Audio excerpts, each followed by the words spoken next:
Hey there, it's Caitlin here with Fragrance University. Now that we've talked about solid soaps, it's time to move on to the fourth and final soap type, liquid. Liquid soap is common to see in kitchens, bathrooms, and pretty much anywhere cleansing is needed. They're easy to use and come in a variety of color and fragrances. However, liquid soap is much more difficult and time-consuming to make than other types of soap, making it best pursued by those with prior soap-making experience. Although the saponification process and basic ingredients are the same in liquid soap making, there are some key differences. Solid soap requires the use of sodium hydroxide lye, whereas liquid soap uses potassium hydroxide. Furthermore, the process of blending the ingredients requires a source of heat, much like hot process. This can be done with a large pot, double boiler, or slow cooker.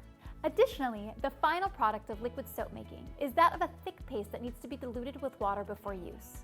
While there are many other small differences between solid and liquid soap making, these are the most prevalent that you'll need to know about.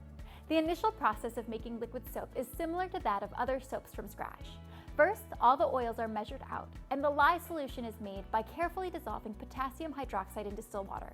In liquid soap, the lye solution should consist of more water than in solid soaps. Once the potassium hydroxide has fully dissolved in the water and becomes clear, it can be added to the heated oils and begin the saponification process. In liquid soap, this is brought on by both heat and agitation. Agitation of the soap while it's on a heat source is key to liquid soap production, so an immersion blender is an absolute must. Without one, it would take hours upon hours to reach trace. Trace is reached when you can see trails left by the immersion blender and there's no more visible separation of the mixture. You don't have to worry about overblending with liquid soap, so be sure that your soap has been fully brought to trace before cooking it. Once you reach this point, the soap can cook. This will be a long process, and the soap will go through many stages as it saponifies. To start, it will resemble thin custard or applesauce, eventually becoming thicker to the point of being taffy-like. This process can occur up to 4 hours depending on the recipe used and the method of heat applied. The soap should be stirred every half hour as it goes through each stage. Once it's ready, it will be translucent and have a similar texture to petroleum jelly. At this point, it has become liquid soap paste. This paste is the foundation that liquid soaps are based off of. From here, the paste will be diluted with boiling water overnight until it's completely dissolved. Before it can be used as soap, however, it must be neutralized. This means its pH needs to be lowered for use, otherwise it would be too harsh for the skin. This can be done using borax or boric acid dissolved in water. Ideally, liquid soap should be a pH level of 8.5 to 9.5. Once the soap has been neutralized, color and fragrance can be added to it. This should be done while the mixture is still hot, but not too hot. It's recommended to add fragrance at the temperature of 180 degrees or lower.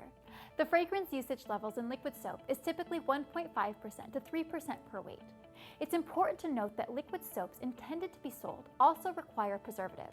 You may remember from our previous videos that much of the water used to make solid soap evaporates during the long curing process.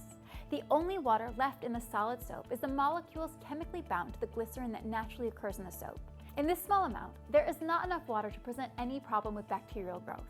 Liquid soap, on the other hand, has added water not bound to other molecules. All of this available water means that liquid soap is susceptible to bacteria and mold. As such, a preservative is a must in products intended to be sold for general use. Optifen MD, Germaben2, and Phenonip are all common preservatives found in liquid soap, but Phenonip is the most preferred. It is suitable for use in higher pH products like liquid soap and can be added to solutions of temperatures up to 200 degrees Fahrenheit. Once all the additives have been put into the soap, it must be left out to cure for a week. This should be done in large bottles or jars out of the heat or direct sunlight. After the soap is cured, it's ready to be used. From here, it can be poured into pump or squeeze bottles for use all around the house. If you're interested in making liquid soap, or any type of soap for that matter, stay tuned to Fragrance U. We'll be going over some important lye safety procedures up next before we dive into our how-tos. My name is Caitlin, and thank you for watching. We'll see you soon. Bye!